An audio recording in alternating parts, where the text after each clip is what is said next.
κορυφαίος πολιτικός παράγοντας με παρακάλεσε τον Ιούνιο του 2011 να του κάνω μια έκθεση τηλεογεροπαΐσου για τα περχόμενα γεγονότα. Μεγάλη ευθύνη και μεγάλος ο προβληματισμός. Με τη χάρη του Χρυσής Παναγίας και της Πρεσβείας του Παπούλη, κάθισα και έκανα μια έκθεση και έστειλα να ενημερωθεί η πολιτική ηγεσία. Από εκεί θα σας πω κάποια πράγματα από αυτή την έκθεση.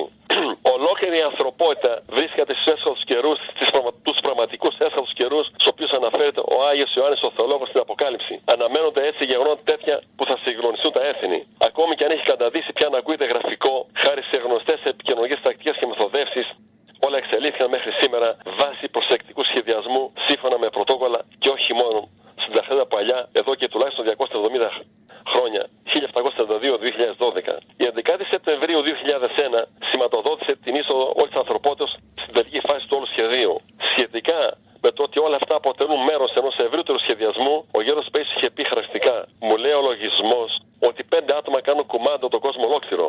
Δεν ξέρω πού είναι ή ποιοι είναι, αλλά ξέρω ότι είναι 5 άτομα όλα και όλα. Για τις εξελίξεις στο άμεσο μέλλον που αφορούν την Ελλάδα, κάποια ηγουμένη μεγάλου μοναστεριού της Μακεδονίας μου μετέφερε τα εξής. Ο Γέροντας το 1983 είχε αναφέρει συγκεκριμένα: θα έρθει καιρός που θα ανεβοκατεβαίνουν κυβερνήσεις, θα αναλλάσσουν τα κόμματα, θα ανακαλούνται διατάγματα, θα ψηφίζονται νόμοι και θα καταργούνται άλλοι. Και θα επικρατεί σύγχυση και ταραχή. Τότε όμως θα αντιδράσουν λίγοι πιστοί χριστιανοί αλλά και το ΚΟΕ. Μας έκανε πολύ εντύπωση εκείνο που είπε για το ΚΟΕ και γελάσαμε, θυμάμαι. Είπε επίσης ότι εμείς θα τα βλέπουμε όλα αυτά, ενώ εκείνος όχι, και ακολουθούν τα γεγονότα. Επίσης, κάποια άλλη φορά είχε πει: θα έρθει καιρός που θα ψάχνεις να βρεις άπιστο και δεν θα βρίσκεις. 19 Ιουνίου 1983, Κυριακή του Μεγάλου Παϊσίου. Είναι από τα λόγια του Γέροντα. Πολλοί Άγιοι θα ήθελαν να ζήσουν την εποχή μας και να κάνουν τον αγώνα μας. Θα κανονίσει ο Χριστός τις υποθέσεις του έθνους. Αν έμενε σε εμάς αυτή η δουλειά, θα το τεινάζαμε στον αέρα το έθνος. Τι θα γίνει με τη σημερινή κατάσταση?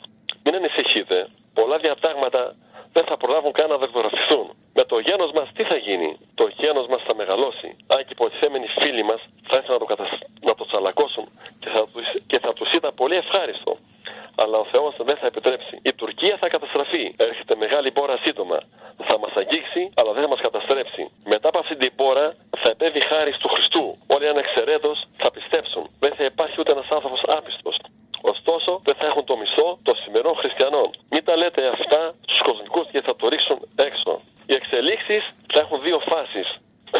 Στο τέλος της πρώτης φάσης παραλείπω κάποια πράγματα για ευνούς λόγους.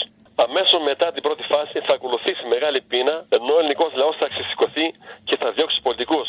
Βλέπε σελίδα 425, βιβλίο Ματαιρίες Προσιτών, τόμος Α.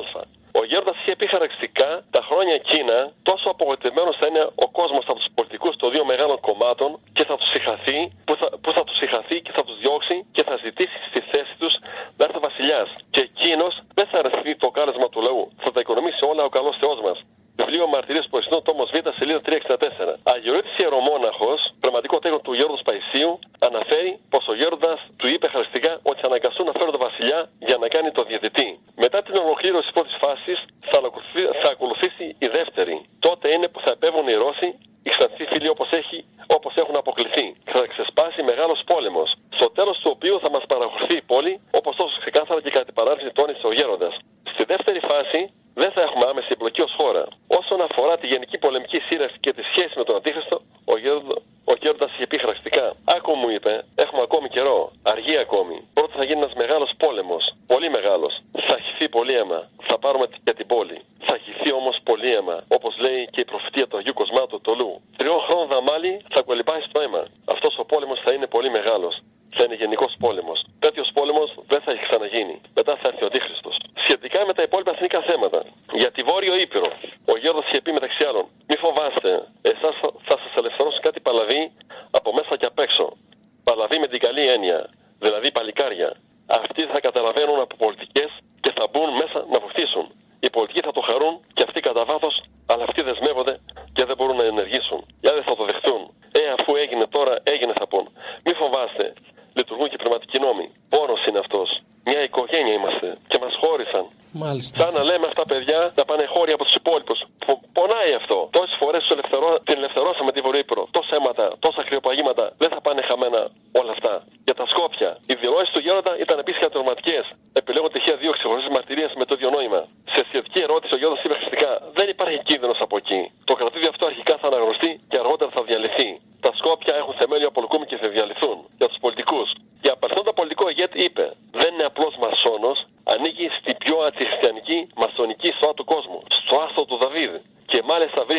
του βέλους του τόξου του Δαβίδ. Εννοεί πως ήταν τα κορυφαία στελέχη. Για απελθόντα πολιτικό ηγέτη είπε: είναι πολύ κακός. Όταν θα αναλάβει αυτός θα κάνει μεγάλο κακό στην Ελλάδα. Αυτό το επανέλαβε χαρακτηριστικά 9 φορές. Είπε: όταν θα αναλάβει αυτός, η Ελλάδα κάηκε.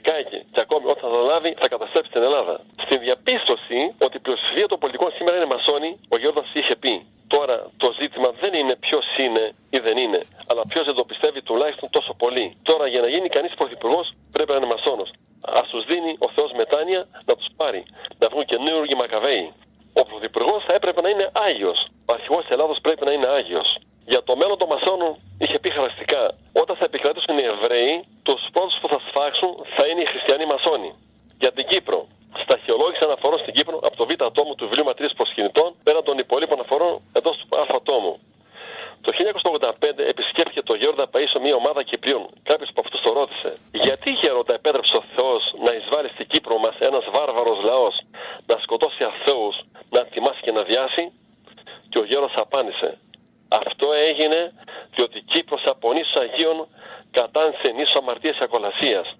Όταν θα επιστρέψει στον δρόμο του Θεού, τότε η Κύπρος θα ελευθερωθεί. Αν υπήρχε κι άλλος χειρότερος και πιο βάρβαρος εχθρός από τους Τούρκους, σε εκείνον θα επέτρεπε ο Θεός να τα κάνει όλα αυτά. Σε άλλη περίπτωση ο Γέροντας είπε: το πρόβλημα της κατοχής της Κύπρου είναι κατά βάση πνευματικό. Με μια εβδομάδα νηστεία και προσευχή από μέρος των Ελλήνων της Κύπρου, οι Τούρκοι θα φύγουν από μόνοι τους.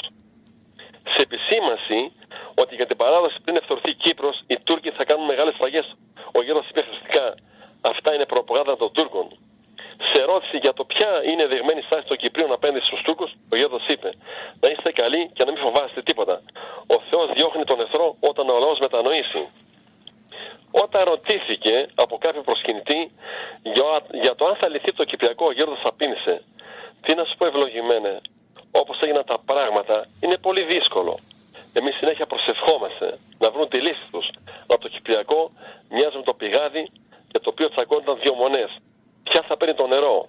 Και επειδή δεν μπόρεσαν να συμφωνήσουν, έριξαν μέσα έναν ογκόλιθο και το έφραξαν. Όταν πέρασαν τα χρόνια και οι μονές βρήκαν πως θα μοίραζαν το νερό μεταξύ τους, δεν είχαν μέρο να σταθούν οι μοναχοί για να μπορέσουν να βγάλουν τον ογκόλιθο. Πράγματι, όλοι και οι Τούρκοι και εμείς θέλουμε να το λύσουμε. Αλλά όπως οι μοναχοί δεν είχαν τόπο να καθίσουν και να τραβήξουν τον ογκόλιθο, έτσι οι κυβερνήσεις δεν έχουν τρόπο για να μπορέσουν να συμφωνήσουν για τη λύση. Σε σχετική ερώτηση, πρώην αγωνιστή της ΕΟΚΑ, ο Γέροντας Παΐσιος είχε πει: να περιμένετε για λύση στο Κυπριακό. Και επίσης η Τουρκία θα διαλυθεί και μάλιστα σύντομα. Σχόλιο: από τα παραπάνω προκύπτει πως από τις παρούσες συνθήκες δεν φαίνεται λύση στο Κυπριακό. Η Κύπρος θα απελευθερωθεί ανέμακτα μετά τη β' φάση των γεγονότων. Για την Αμερική. Ο Γέροντας Παΐσιος είχε ακόμα πει ότι είπα θα περιέλθουν σε ανυποληψία, εννοώντας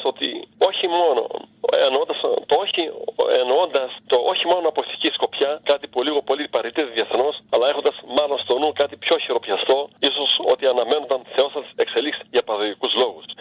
Μαρτυρία του Βαλίδη Σταύρου Αντιστρατήγου Ελλάς, εναποστρατεία θεολόγου πρώην διοικητέα αστυνομικού του Αγίου Όρους. Κάποτε είχε πάει στο Άγιον Όρος ένας Ελληνοαμερικανός γερουσιαστής. Του μίλησαν για τον Γέροντα και αποφάσισε να το συναντήσει. Όταν έφτασε στο κελί, μαζί με τους δύο συνοδούς του, εμφανίστηκε ο Γέροντας, ο οποίος μόλις τους είδε, χαμήλωσε τα μάτια και είπε: φωνιάδες στο λαό Αμερικάνοι. Αυτό φάνηκε πρωτάκουστο στους παρισταμένους και κάποιος επιχείρησε να διορθώσει τα πράγματα λέγοντας: μα Γέροντα, δεν είναι ακριβώς Αμερικανοί, είναι Έλληνες που ήρθαν να προσκυνήσουν στο Άγιον Όρος και ήρθαν σε εσάς. Και ήρθαν σε εσάς να σας δουν. Ήταν η εποχή του πολέμου στην Ιουγκοσλαβία με τις αποσχήσεις της Βοσνίας, της Ερζεγοβίνης, της Σκωτίας κλπ. Στον πόλεμο αυτό καταλάβαινε ο καθένας το καταλυτικό ρόλο του Αμερικανών. Ο Γέροντας ωστόσο δεν άλλαξε στάση. Άρχισε να του μιλά λέγοντας ότι χωρίς τους Αμερικανούς θα υπήρχε ειρήνη στον κόσμο. Τότε ο νεαρότερος των συνοδών του γερουσιαστή είπε στο Γέροντα: εμείς προσπαθούμε για την ειρήνη. Δεν είμαστε σύμφωνοι με τις ενέργειες του Αμερικανού Προέδρου. Θα προσπαθήσουμε με την άλλη πλευρά, δηλαδή την αντιπολίτευση, να βοηθήσουμε τους Σέρβους αδερφούς μας προς χάρη της Ορθοδοξίας. Όμως ο Γέροντας δεν ήθελε να συνεχίσει μαζί τους. Ο άλλος συνοδός τον ρώτησε τότε ποια ήταν η γνώμη του για την Ενωμένη Ευρώπη. Ο Γέροντας απάντησε: με ρωτάτε για την Ευρώπη, με ρωτάτε για την ΕΟΚ. Είναι πολύ ζεστό ακόμα το αίμα. Όλοι πάγωσαν με τη συμπεριφορά του, χωρίς να καταλαβαίνουν τι ακριβώς εννοούσε με αυτά τα λόγια. Ο Μακαριστός Πορφύριος είπε το 1985, όταν θα αναλάβει τη διακυβέρνηση των Ηνωμένων Πολιτειών της Αμερικής μαύρος πρόεδρος, τότε θα έρθει η καταστροφή τους. Πολύ κοντά σαν να είμαστε τότε. Ναι. Μάλιστα. Ο Γέρον Εφραίμ από Αμερική, ο Αρχιμανδρίτης Εφραίμ από την Αριζόνα είπε χαρακτηριστικά: η ανθρωπότητα ολόκληρη κρέμεται από μία κλωστή. Ο Γέροντας ανησυχεί ιδιαίτερα για την Ελλάδα και συνιστά μετά μετάνοια, θερμή προσευχή και νηστεία. Όλα τα μοναστήρια του σε Αμερική και Ελλάδα προσεύχονται θερμά μέρα και νύχτα να παρατείνει το όλεος του Άγιος Στρατικός Θεός. Ο ίδιος συμφωνεί με τις θέσεις του Πατρός Παϊσίου όπως καταγράφεται στα βιβλία. Αγιορείτης Ιερομόναχος, πραγματικό τέκνο του Γέροντα Παϊσίου, ο οποίος συμφωνεί κατά πάντα με τις σχετικές ρίσεις του Γέροντα, είπε: η Ελλάδα βρίσκεται σε θανάσιμο κίνδυνο. Δεν έχουν μετάνοιοι Έλληνες. Γι' αυτό θα δούμε και άλλους πειρασμούς και δοκιμασίες. Τα γεγονότα θα τρέχουν πολύ γρήγορα το ένα μετά το άλλο. Οι πολιτικοί που οδήγησαν τη χώρα σε αυτή την κατάσταση θα δικαστούν για ασιάτη προδοσία. Το όριγμα στον Εύρο, που βρίσκεται πλέον στο τελικό στάδιο κατασκευής του, δεν θα μπορέσει να το περάσει ο δυτικός στρατός. Σε περίπτωση εμπλοκής δεν θα το επιτρέψει ο Άγιος Στρατικός Θεός. Έρχεται μεγάλη πείνα και καλό είναι να κάνουμε την καταδύναμη στοιχειώδη μας προετοιμασία. Να έχουμε απόλυτη ελπίδα στην πρώτη του Θεού, δεν θα μας αφήσει χάρη του. Ο ίδιος είπε επίσης ότι από τις εκλογές δεν θα προκύψει αυτοδύναμη κυβέρνηση και ότι μετά από κάποιο διάστημα θα παραχωρήσει ο Θεός να έρθουν 30 παλικάρια που θα βγάλουν τη χώρα από το αδιέξοδο. Η ιερέας από την Αυστραλία με τεράστιο αποστολικό έργο και πολλά χαρίσματα είπε: αν όλοι οι Ορθόδοξοι Χριστιανοί πέσουν στα γόνατα και παρακαλέσουμε, ίσως καταφέρουμε και να ξεφύγουμε από την πόρα που έρχεται και να αρκίσουμε τη χάρη του Θεού συντομότερα. Εξαρτάται από τη δική μας μετάνοια. Ο Χριστός θα επιτρέψει κάποια πράγματα, όμως η νίκη θα είναι υπέρ των Ορθόδοξων, να το θυμάστε. Παρατηρεί σχόλια. Η γενικότερη κατάσταση που βιώνουμε διεθνώς είναι κατά βάση πνευματική και ως τέτοια θα έπρεπε να αντιμετωπίζεται. Θα λειτουργήσουν οι πνευματικοί νόμοι προς πάσα κατεύθυνση. Αρχαιοδίνων. Όσον αφορά για την Ελλάδα, η έξοδος από την Τουρκία προσέγγιση της Ρωσίας αποτελεί ολέθριο σφάλμα.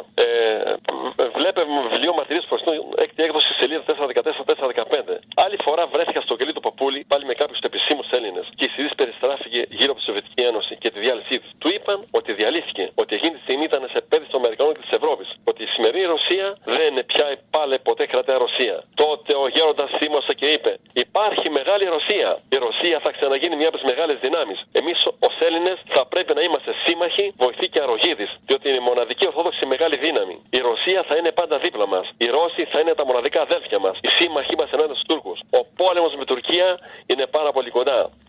Βέβαια, με αυτά που είπε ο γέροντας, όλοι ανησυχήσαμε και του είπαμε: μα πώς είναι δυνατόν? Μη στεναχωριέσαι, συνέχισε. Θα νικήσουμε τους Τούρκους. Η Κωνσταντινούπολη θα ξαναγίνει ελληνική, θα ξαναλειτουργήσει για Σοφιά. Η Κωνσταντινούπολη θα ελευθερωθεί. Κατά προσωπική μου εκτίμηση, η σύσφυξη των σχέσεων Ελλάδος-Ισραήλ σε διάφορους τομείς θα εξυπηρετεί σημαντικά τα εθνικά συμφέροντα, καθώς είναι πολύ πιθανό η αλλαγή συμφερόντων και ισορροπιών να έχει ως αποτέλεσμα την άσκηση ισχυρών πιέσεων προς Τουρκία. Με τη βοήθεια όχι μόνο των Ρώσων και των δικών μας δυνάμεων, αλλά και ανθρώπων που κρύβονται πίσω από κάποια δικά συμφέροντα, τα οποία βρίσκονται στην Αμερική. Αυτοί για διάφορους λόγους θεωρούν τον διαμελών της Τουρκίας. Επισημαίνεται πίσω ότι κομβικό σημείο στις εξελίξεις που μας αφορούν είναι η πόλη. Αν δεν προκύψει η παραχώρηση της προς εμάς, όπως πραγματικά ισχυρόταν ο Γέροντας Παΐσιος, όλα όσα ακολουθούν θα αναβληθούν περί τη χρήση του. Όπως έχει χαρακτηριστικά υποθεί, άγιοι σαν τον Γέροντα Παΐσιο εμφανίζονται μια φορά στα 1000 χρόνια. Συγκεκριμένα, ο Γέροντας Πορφύριος είχε πει χαρακτηριστικά στον κύριο Γραμματικά Γεώνη Καθηγητή του Πανεπιστημίου Αθηνών ότι οι άγιοι σαν τον Γέροντα Παΐσιο εμφανίζονται κάθε 600 χρόνια. Ο Γέροντας Παΐσιος είναι ο μόνος που μίλησε συστηματικά για τα πάντα, σχεδόν με σκοπό να μας αφημίσει ώστε να ενισχυθούμε στην πίστη και στον αγώνα μπροστά στα επερχόμενα γεγονότα. Πέρα από οτιδήποτε άλλο, η αιμονή του αλλά και ο κατηγορηματικός τρόπος με τον οποίο μίλησε για τα εθνικά θέματα πρέπει τουλάχιστον να μας προβληματίζουν. Οι δε απόψεις του καθ' αυτές θα πρέπει να λαμβάνονται σοβαρά υπόψη και να μας προετοιμάζουν για ό,τι θα επακολουθήσει. Έχουμε πάντα κατά νου ότι πάνω απ' όλα βρίσκεται ο Άγιος Στρατικός Θεός και ότι με τη δική μας προσευχή και τις μεσητείες του Θεοτόκου, του Γέροντα και των Αγίων, η πορεία των εξελίξεων μπορεί να αλλάξει όπως τόσες φορές έγινε στο παρελθόν. Ακόμη και με τον ίδιο τον Γέροντα Παΐσιο. Κατά την προσωπική μου εκτίμηση, αλλά και σύμφωνα με θέσεις άλλων συγχρόνων γερόντων, μπορεί να μας γνωρατίσουν, ωστόσο δεν θα μας εκμηδενήσουν. Η Κύπρος θα ελευθερωθεί, ενώ θα πραγματοποιηθεί και η ενσωμάτωση της Βορείου Υπήρου στη Μετέρα Ελλάδα. Επίσης θα επέλθει η διάλυση της Ηθήρων και η υποστάτη του μεγάλου τμήματος στη χώρα μας. Όλα αυτά θα προωθηθούν μετά την ολοκλήρωση της Β' φάσης. Είπε ο Γέρον Παΐσιος σε έναν ιερέα ότι η αμαρτία που συσσωρεύτηκε ανά τους αιώνες στην ανθρωπότητα θα πέσει στη γη σαν ζελέ και άνθρωποι θα δαιμονιστούν. Ο Χριστός έβγαλε το διάβολο από το καυκίδο όπως το Άγιος μας ο Ετωλός. Θα βιώσουμε δύσκολες καταστάσεις. Χρειάζεται μετάνοια. Για να ακούσετε ολόκληρη την ομιλία, κάντε κλικ εδώ.